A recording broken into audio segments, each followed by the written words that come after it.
Welcome to Bamcast, the Black Art Matters podcast, featuring Darius Colquitt.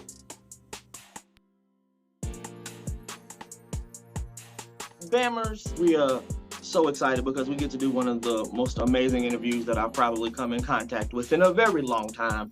I've been following this brother on social for a while. I think, what was the first one? It was when I was watching the Arthur video that you guys did, and it was specifically at the end when you said, "Who's Dewey?" And I was like, okay, wait. Because if you aren't like into 90s culture or anything like that, then you don't catch little stuff. But that phrase has been following me and my friends for years. Like, we just throw it at each other all the time. So as soon as you said that, I was like, oh, he's one of us. And then me and my people, we started going back, checking out your stuff. And I was surprised because I love hip hop, but I didn't know you were Grammy nominated. All of these, either way it goes, we'll come to that. But everybody, I want to introduce y'all. If you don't know the man, here he is, Alfred Banks. Welcome to the BAM experience. How you doing, brother? Doing pretty good, man.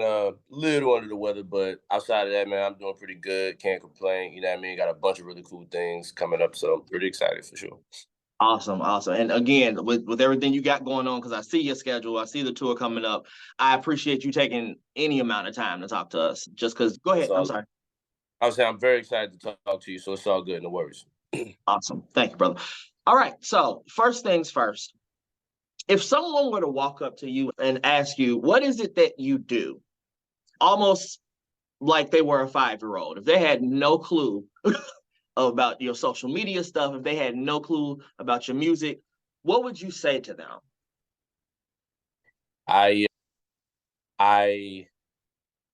get up on an elevated platform in front of strangers to perform self-absorbed, original created arts in a public space. I would say that's probably the best description of what it is that we as artists do, like in the physical sense. Excellent answer, in my opinion. How long have you been putting yourself on an elevated platform and performing these self-involved pieces? June 6, 2009, so 14 years at this point, yeah. 14 years. What was the thing that kicked it off for you? When I was in high school, I used to like freestyle battle and stuff like that. So when I was a kid, I wrote and stuff like that. I don't really count that. I was a kid, but really in high school, things started for me. I used to get made fun of a lot, so I had to learn how to rib and make fun. And so that eased into me like being able to like freestyle and rap, because rap is just ribbing somebody, but in a more witty way, to a rhythm, to a metronome. And so being able to like on my feet, rib people, make fun of people, observe things and say something in the spur of the moment is what got me into it. And my oldest brother, Landis Banks, rest in peace, he used to rhyme as well. And so watching him rhyme, I wanted to be just like him. So I started writing and stealing his raps and rewording him and stuff. But really what got me into it is high school. And when I heard Lupe Fiasco's Food and Liquor, that's what made me go, okay, I want to do this for real and I want to make it my life. So. Yes, Lupe, calling one of the greats. Absolutely. An album that influenced a lot of people from our generation. Shout out to Lupe. I heard you mention your brother. Again, may he rest. As we went through your music, we saw that you did a 3-part in dedication to him. It was the one that started with March 20th. Yeah, that's a beautiful prelude. Yeah, that was the EP I put out before the album, The Beautiful. But yeah, man, that was, my brother meant a lot. I have 2 brothers, my brother James Banks and my oldest brother Landis Banks. And James is my dog for sure. And Landis was my oldest. And I had a pretty close relationship with both of them, but Landis was very interesting.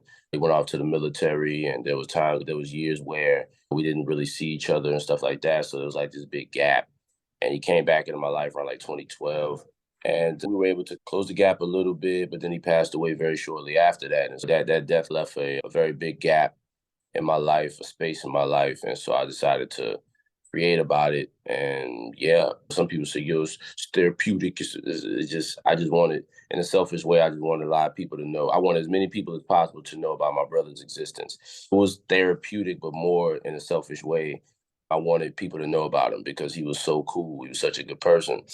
And along the way, I learned about mental health, which I knew nothing about. I didn't know anything about anything. Growing up in a Black family, we pray anything away. We go to church if we have issues and stuff like that.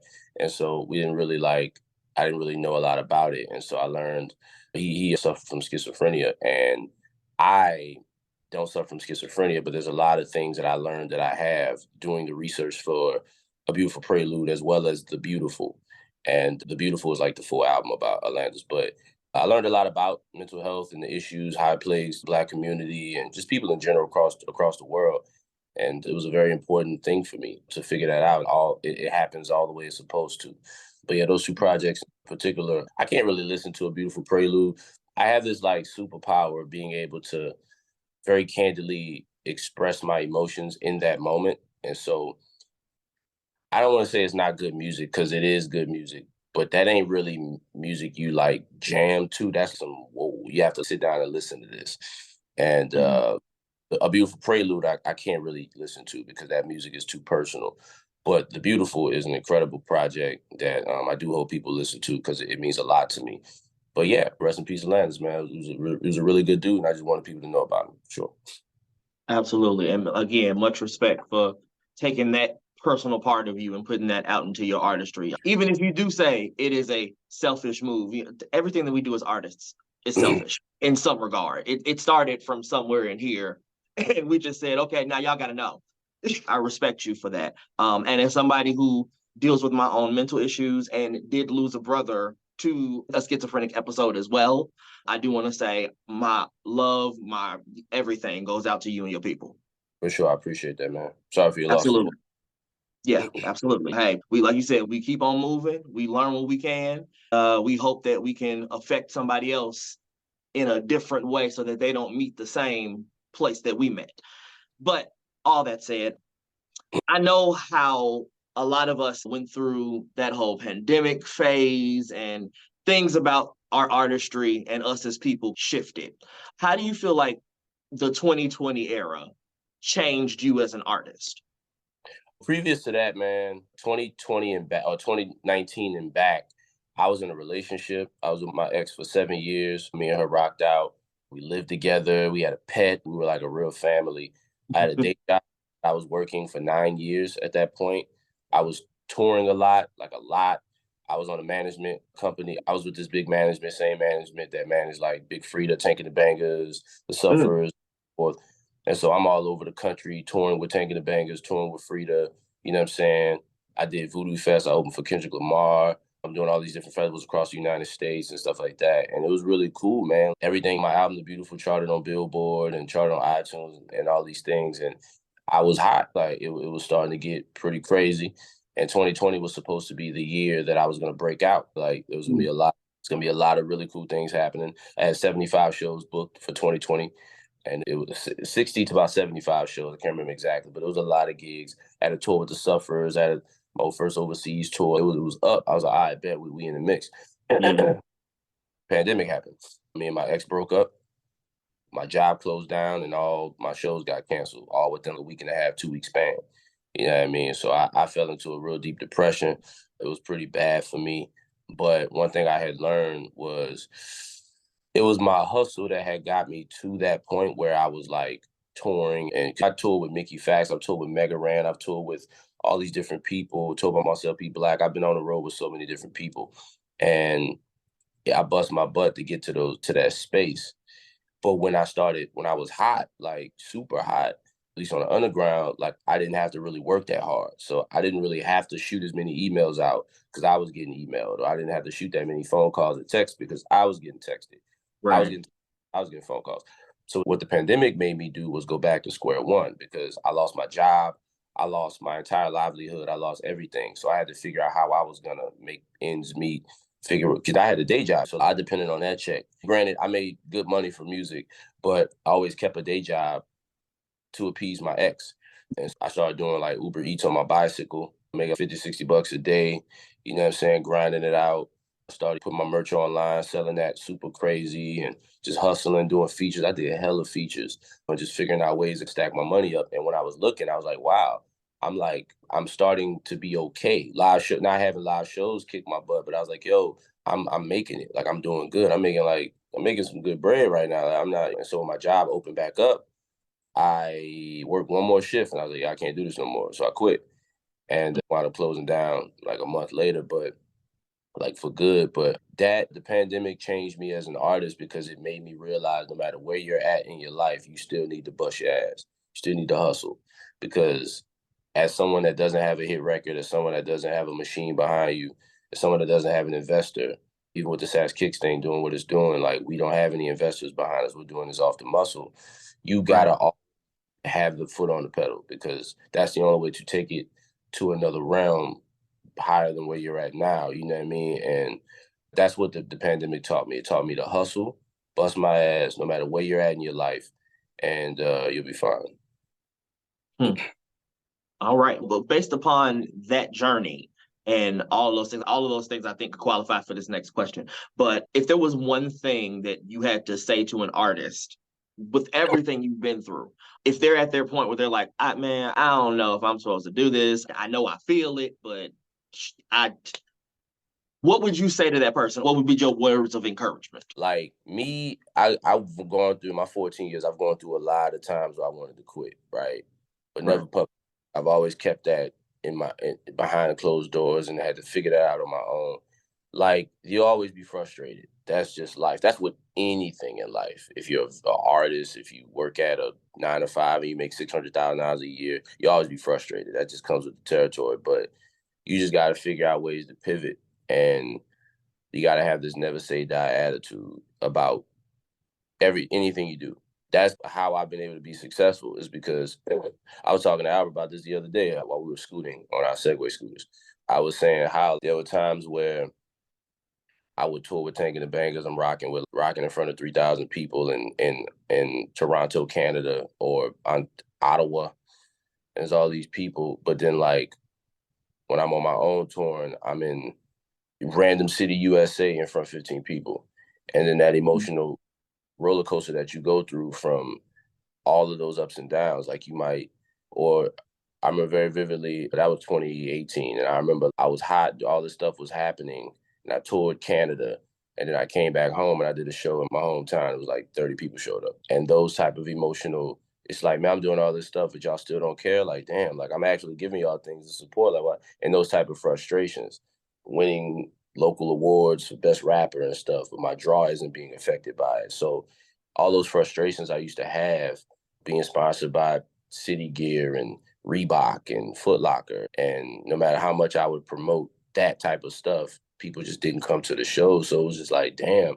And those type of frustrations, but I just was like, I'm not going to stop rapping. So I just got to get over it. You know what I mean? You got to understand what it is and you just have to move on. And if you keep pushing, if you punch at a wall long enough, it's going to crack and something's going to shake. So you just have to you truly have to love what you do, because if you don't love what you do, then you'll quit the first time it gets hard. So you truly have to give a damn about what you do, and you have to be really good at it, and you have to do it for a long time. You know what I mean? I live by, if you're really good at what you do, you work really hard at it, and you do it for a long time, you'll be successful. That's just, so you just got to bust your ass, man. People are not going to help sometimes, and you got to be okay with that. You got to be able to help yourself. You know what I mean? Whenever there are guys, and I end it here, there are guys and gals that ask me for advice or ask me for help. All I could do is give you the rods and the reel and the hooks and stuff. I ain't gonna teach you how to fish though, but I will give you the book that teaches you how to fish. I'll even put you in a fishing seminar, but you got to do other. That's how I was taught. People gave me the opportunity. I had to go make something of it. And that's just how it is. You know what I mean? You got to learn it for yourself. So. Absolutely. Absolutely. We see that from all of the ins and outs that you've explained that you've gone through to now being Grammy nominated. Congratulations. What was going through your mind when you got the news that y'all were nominated? Excuse me. So there's a band by the name of the New Orleans Nightcrawlers. Their album, Too Much to Hold, is nominated for a Grammy. And on that album, for regional roots rock album, on that album, single is a song called Smooth Like a Pelican, featuring me, High Sizzle, and Pell. And if I'm being honest, I think it was the year before, I was featured on a song that had every heavy hitter in New Orleans you can possibly think of. And I just knew, I think it was 2021. But I just knew that I was going to be Grammy nominated for that. Oh, man, it's a shoo-in because they had already been nominated for a Grammy, a bunch, 2 Grammys at that point, and it was up for consideration for 13 Grammys. So I was like, we're going to get one of these nominations, and none of them. And I was like, damn. So I think it was 2021. It had to be because I completely forgot about wanting to be Grammy nominated. Like, it was in the back of my head, but it was like, whatever. And then this year, a guy reached out with my man, Nate Cameron, co-founder of Global Warming. They reached out, was like, yo, Al, we have this song that we want to make. We have an idea for it. We'd like for you to be a part of it. A song called Smooth Like a Pelican.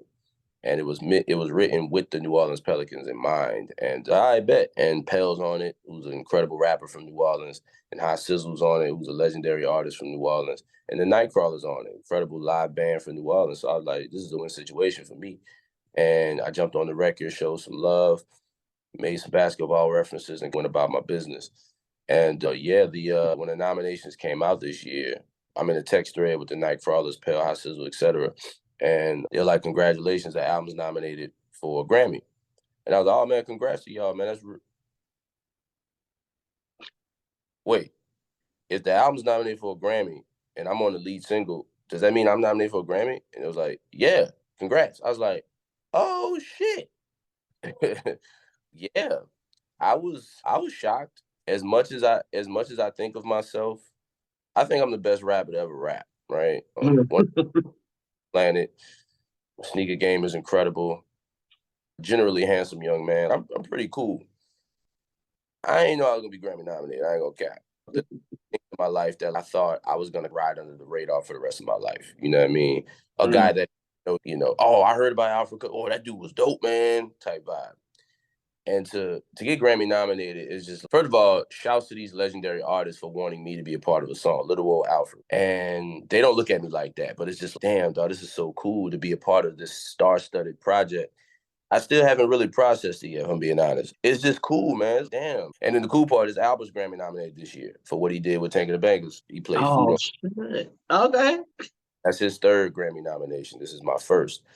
And yeah, man, I remember I called him and I was like, what's up, Grammy-nominated phone answerer? He was like, hello, first-time Grammy-nominated phone caller. And we talked about it, and he was like, how you feel, dog? I was like, man, I ain't never think I'd get to this, man. This is crazy. This year has been so amazing, and it's a long-ass answer, but I don't know, man. I haven't flushed it out just yet. This is really cool, man. And the thing about a Grammy nom is even if we don't win the Grammy, I'm still Grammy-nominated, and that sounds really good next to your name. So if we win, it'd be a Grammy-winning rapper, which is cool. But if I'm Grammy nominated, so it's cool, yeah. And I posted the news, and everybody went crazy, and everybody's because everybody know my grind, my struggle, my hustle, how long I've been doing this. So everybody was very proud of me. I got a bunch of text messages and DMs and phone calls, and it was dope, man. It was a blessing, man. So shouts to the New Orleans Nightcrawlers for having me. Shouts to everybody a part of that record, Pell, High Sizzle, Jonathan McHugh, Nate Cameron, my man Basie Bob. Incredible engineer who's mixed album. He mixed Biggie Smalls' Is Ready to Die. He mixed Mary J. Blige's What's the 411, and he mixed that record. So it's a blessing to just be a part of that joint, man. Like Little Old Alfred from uptown New Orleans. Like I'm all on a Grammy nominated song or whatever. You hear me? Yeah.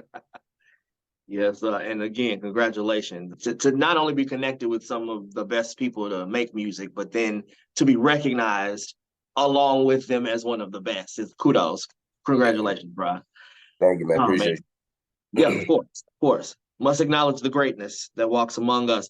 So, knowing all of the things that we know, what would you say is one thing that people, this is the fun part of the interview, what do you think is one thing people say is a misconception when they observe you or when they come in contact with you? That I'm an a-hole. Got you. So before Sass Kicks Ass popped off, I had a reputation because I chilled out on it now because there's no point, but I was very vocal about my skill level and stuff like that years ago. And so and then I've done some things, I've been some places. And so people assume that once you're successful, you just automatically become an asshole. From whatever media source that they get it from throughout the years, they just think famous people or known, whatever. I'm not famous, but just whatever. People are just like, you're a dick. You know what I mean? They just think that you're an a-hole. They think like you're self-absorbed, you don't want to help anyone and whatever. And I was just like, man, where do y'all get this information from? What? Yeah, you can't fuck with me with the raps, but that don't mean I'm not a good person. Like it's not shirt off my back, but if we battle, I'm gonna tear your ass to shreds. But that doesn't change the fact that I'd still give money to the homeless. What the fuck? Where do you guys get this idea that I'm just an a-hole? So I get that a lot, actually. People are always like, dude, you're so cool, you're so chill. I thought you'd be a whatever. And I'm like, why? Because you doing your thing. That's not even a good enough reason. And do you know anyone that said that I've treated them bad? Then you're just assuming, and assuming is the quickest way to look terrible. So stop assuming. And just, so yeah, that's the biggest misconception, is that I'm an asshole. Got you. Having done interviews and worked with people in this capacity, for me, it's always a thing of, I'm going to approach you with kindness just from the door, and then I'm going to let you show me who you are. Like that's how you treat people. But to come in and say, oh, yeah, he on, so it's something going on over there. Like, that's messed up. So I hate that you get that, but we're proving it wrong. Right. All right. Have you ever in your life imagined a moment of, when I've done this thing, I'll know I've made it? What is your pinnacle point? When I buy my first Rolex, and I don't care how much it costs. Okay.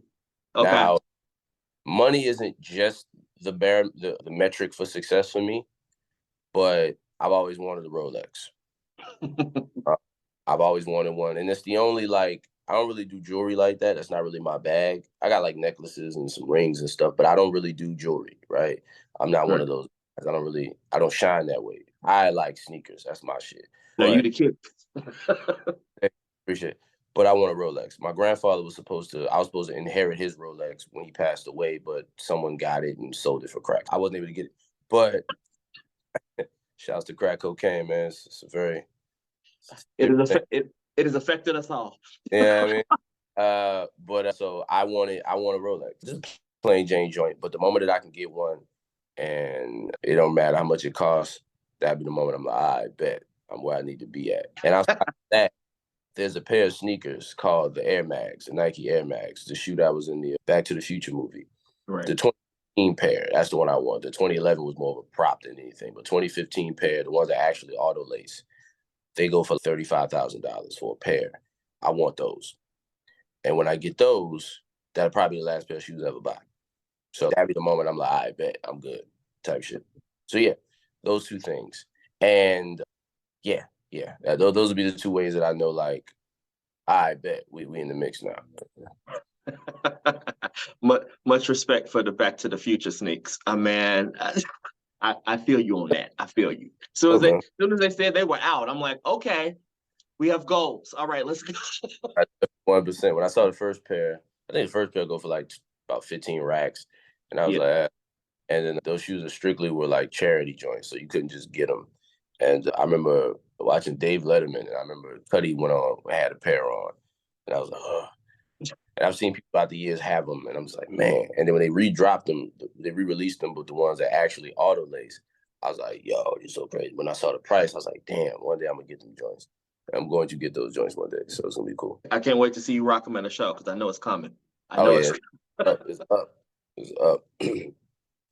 All right. Again, like I said, thank you so much for taking your time coming to chill with us. I want to do this very last part. I'm just going to throw these out, and we're going to see how you feel. It's a thing of responding how you feel it. What's the first thing that relates to you? What's the first thing you feel? I'll ask you a question. Give me your best answer. Here we go. What is your favorite word? Success. What's your least favorite word? No. What feeds you? Being an underdog. What drains you? Success. I feel that. What sound or noise do you love the most?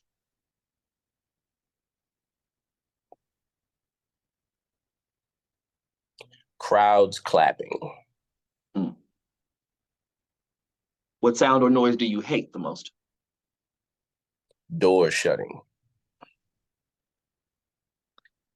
What profession other than your own would you like to attempt one day? Oh If man, this all went away. a sneaker store owner. Like I want to own like a thrift store, or like a black clothing line, like a thrift store that specializes in like black lines or like urban wear or something like that. All right. We must connect. I'll talk to you later. Yeah. What profession would you absolutely, under no circumstances, ever not do? What would you not do? Working in fast food. What is your favorite song or composition at this moment? It's a tie between Charles Hamilton's Star Chasers and Lupe Fiasco theme music to a drive-by. Very nice. Very nice. Least favorite or most overrated song right now? No comment. Feel free to say it if you need to. And last but not least, if heaven exists, what would you like to hear God say to you when you arrive at the pearly gates? If he does exist, I would like for him to say, boy, that was interesting.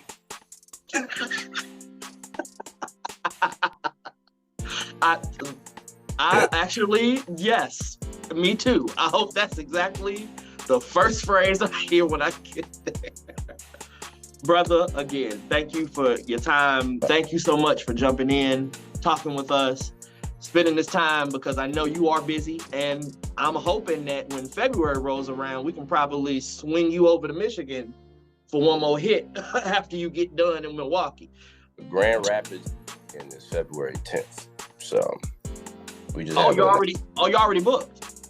Yeah, we haven't announced it yet. We're ironing out situations. But yeah, Grand Rapids is February 10th. So yeah, gotcha. My second time in Michigan. So can't wait. All right, dope. We'll see you here then. This has been another episode of Bamcast, the Black Art Matters podcast, offered to you exclusively through BAM Digital, a subdivision of BAM Talent. To find out more, go to our website, www.bamtalent.org.